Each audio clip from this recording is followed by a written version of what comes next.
Билал Касами седна на градоначалничкото столче и стапи во акција. На над 350 вработени во општина Тетово кои имаат договори на дело ќе им бидат раскинати, зашто меѓу нив имало лица кои, како што тврди, воопшто не се појавувале на работа. Оние вработени па кои земале плати од општината без да придонесат во работата на оваа институција, ќе бидат принудени да ги вратат парите во општинскиот буџет, најави Касами.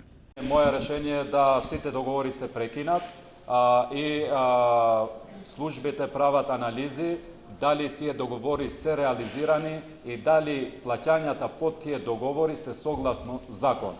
За се што е платено спротивно на законот, ќе побарам тие средства да се вратат на буџетот на општината. Според Касами, сите 350 ангажирани со договори на дело, непознато е што работеле за општината.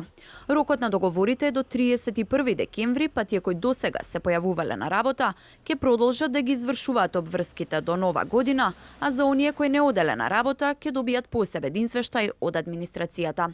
Касами со полна пареа најави дека во првите 100 дена од мандатот ќе реализира околу 30 точки од неговиот план за да ја подобри функционалноста на Тетово. Екс-градоначалничката пак Теута Арифи за телевизија 24 за нејзиниот политички опонент Кусо вели. Джентламенски му давам на Билал Касами 100 дена во кои најави дека ќе ги спроведе проектите, а за време на тој период нема да коментирам. Касами на овие локални избори го превзема тронот на Арифи, со кој таа владееше 8 години. Бастионот на Дуи овие локални избори беше поразен за околу 5000 гласа од Беса која победи, но заедно со гласовите и на ВМРО ДПМН и на Алијанса за албанците.